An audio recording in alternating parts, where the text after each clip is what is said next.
Tällä videolla tutustutaan Wiki-sivuston toimintoihin. Sisälle Wiki-sivustoon pääset mikä ja kenelle valikon kautta.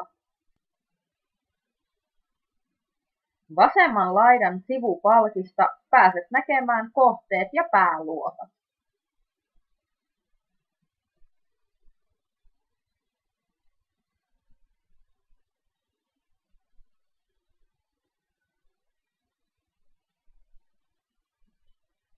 Sieltä löytyy myös media, johon sisältyy 360 kuvat,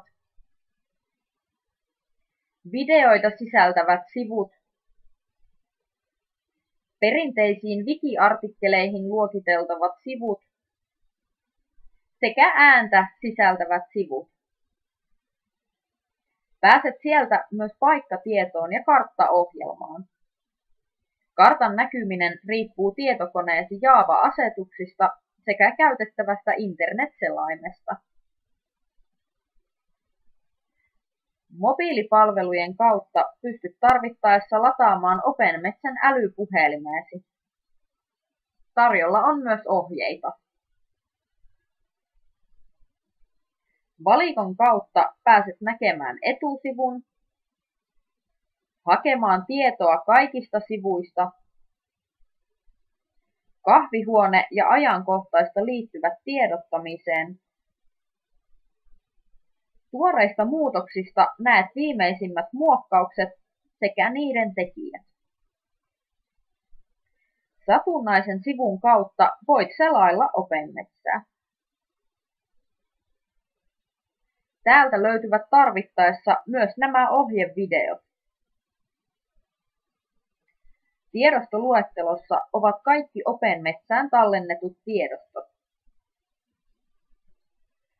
Voit myös hakea tietoa Wiki-sivustolta.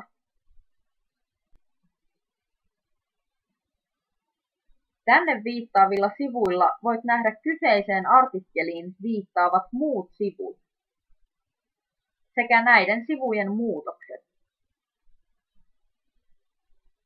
Tallenna tiedostokohtaa tulet tarvitsemaan myös oman artikkelisi teossa. Siitä kerrotaan myöhemmin lisää. Toimintosivut liittyvät ylläpitoon.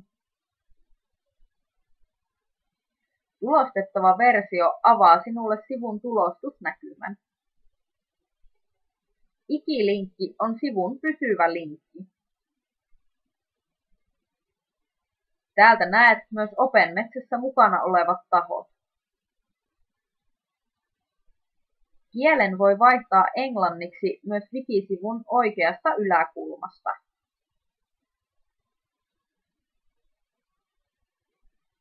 Huomioi, että avoinna olevan artikkelin kieli ei muutu. Englanninkieliset sivut avautuvat vasemman reunan palkin valikoista. Seuraavalla videolla tutustutaan artikkelin luomiseen. Tämä video on toteutettu metsäoppimisympäristönä hankkeen rahoituksella.